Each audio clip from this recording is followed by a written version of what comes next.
Hi, my name is April Schendel. This is Module 11 case study for AEP 858 data analysis and assessment. So for this assignment, we looked at a case study, and our first section is to simply summarize the facts and see what we know. So we're going to go ahead and evaluate Golden Oak High School. They used to have really good attendance. In fact, in the past, they were recognized for having the highest rate of attendance among all high schools in the district. But in recent years, a significant problem has developed. We've got 85% of the student population that has missed 10 or more days from school each year. So we did get some additional information that helps guide our case. We've got 5 of those 659 students that had missed more than 10 days during the first semester of the school year, who we got a little bit of extra information about. So who might be involved in or concerned by the situation? In a nutshell, everyone. Faculty, staff, students, parents, athletic directors, coaches, community input members. The superintendent specifically is very concerned, and the principal, who for this assignment, I'm asked to play the role of the principal, and the superintendent has just asked me in my new role to investigate these absentee numbers and ultimately make an improvement.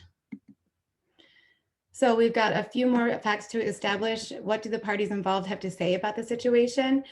There's a lot of different responses throughout people in the community, like parents, teachers, and coaches, but there's some absolute concern again from the superintendent and the principal, who is me, who is trying to figure out how to fix this problem.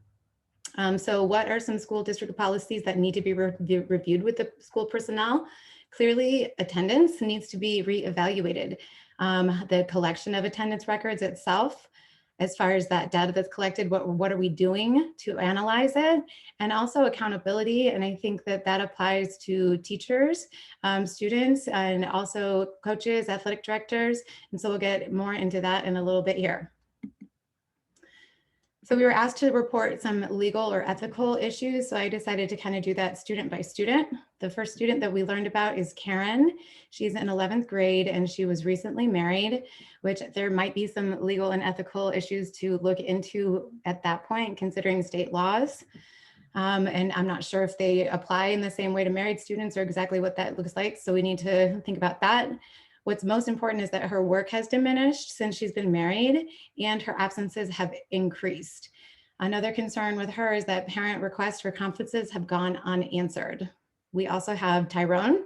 His absences violate the district policy. His parents have taken him on a couple of trips that they've taken out of town for business, but have had some kind of educational purposes that doesn't seem to have been very well documented. Nonetheless, the homeroom teacher excused a second week of absences. We have Christina. Her minister requested excused absences for church meetings, which I think is concerning in itself. In addition to that, no one was given any details about the location or the exact times of these meetings, but nonetheless, homeroom teacher did approve those absences again, and teacher requests for conferences were unanswered by the parents. We have 2 more students. Carl, his absences were so problematic that he was reported to the truancy officer. The truancy officer saw Carl at his home. The parents were not very supportive, but it also doesn't seem like there was any follow-up that was reported as far as Carl is concerned. And then we have John. John is an athlete.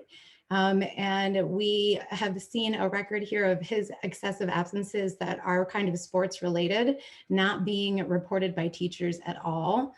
Clearly, there seems to be some prioritizing of sports over education. And so all of these students, of course, we need to be concerned because they are in violation of the law, which was decided by Prince versus Massachusetts, having to do with parents patriae, which basically puts individuals' welfare in the hands of the state over the parents. So to synthesize the situation in a sentence is one long sentence here. Inconsistent implementation of attendance policy and data recording reflect a lack of school accountability and understanding, or lack of accountability and understanding of school attendance and its impact on education, leading to the lowest attendance rates in the district. So we've got a lot to unpack here. So we've got some more facts. We're going to start to develop a plan here. We've got our people, total of 965 students. Remember, 85% of those have excessive absences. They do have a changing population. It's becoming more diverse. We have low teacher turnover. Most teachers have at least 10 years of experience in the building. The student body is mostly middle class, although we do have some class variation too with socioeconomic status, and the majority of the parents work. So we also have the place, which is suburban. It's metropolitan adjacent. Apparently a lot of parents do go into work in the city, but there's also some local industry. And then of course the program itself, it's a public school, grades 9 through 12. There are a lot of sports and activities for students to be involved in, and clubs and all kinds of fun stuff.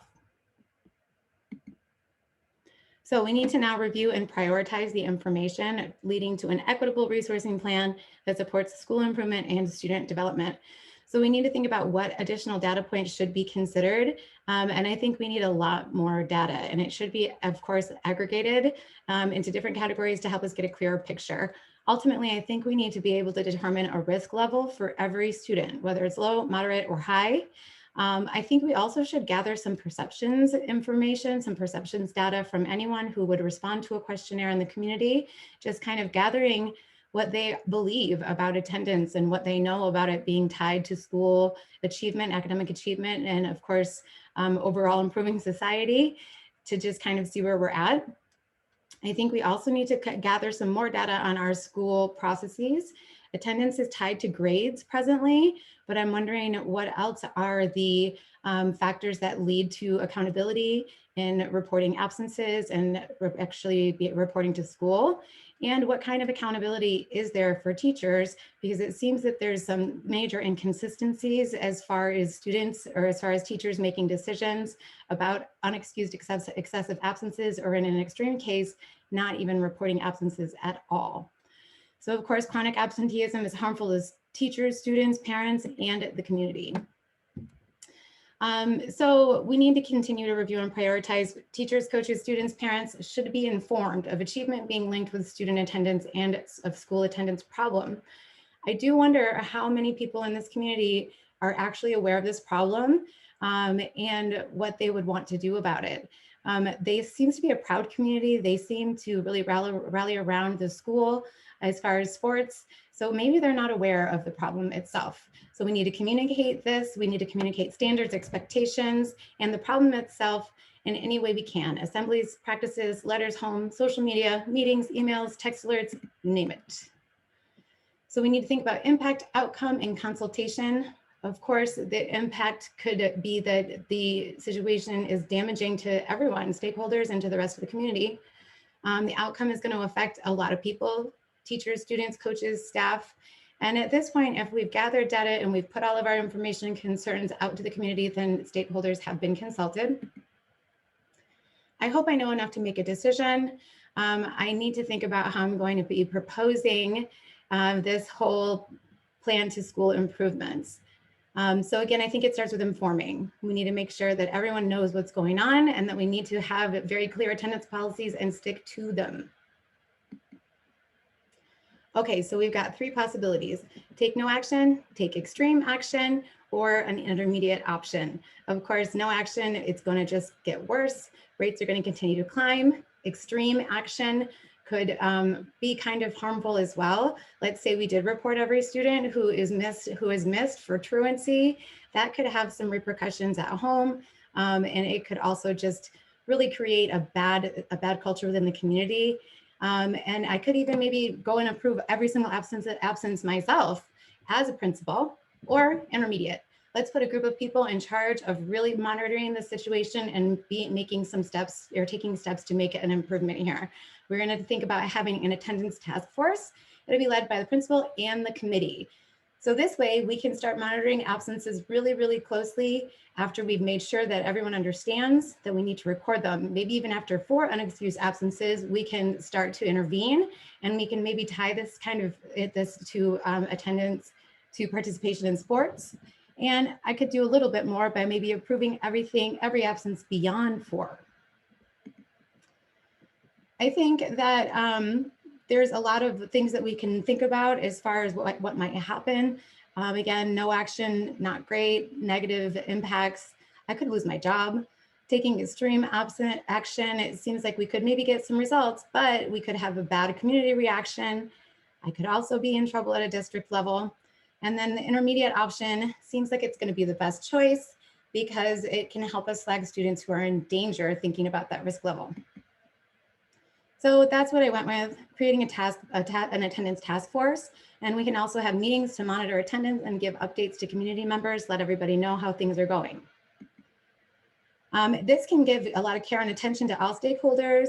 We've got everybody who's been consulted, and I do think it's a pretty creative option. So here's what that might look like. Of course, starting first of all with communicating this problem and letting everyone know that this is something that we're going to be taking some steps to correct. Go on to gather some data.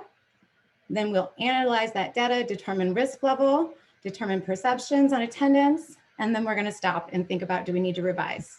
We'll move on to making sure we have professional development that links attendance to student outcomes for teachers, reinforcing their role. Then we'll create the task force. Also, we're going to have to keep a budgetary task or a budgetary concern in mind too, because we're going to have to pay people. Those meetings will start.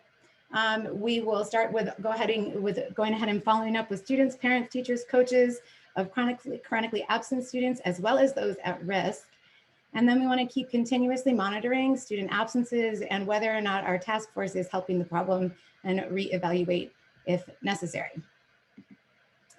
As we look ahead, we were asked to think a little bit about a plan B, but I think that some of the things that really stood out to me when I'm thinking about that is that I need to always determine whether or not I can deal on my own with the people or the person involved. I also want to remember to make sure to keep people informed, warning them of what the consequences are of not having a proper attendance policy and not sticking to our guidelines and recording data as needed. And then I think we also just need to keep reevaluating before we can kind of really think about coming up with a plan B. So this assignment did correlate to our standard. Our standard says program completers understand and demonstrate the capacity to evaluate, develop, and advocate for a data-informed and equitable resourcing plan that supports school improvement and student development. I will elaborate more on that in my post on Google Currents. Thank you very much.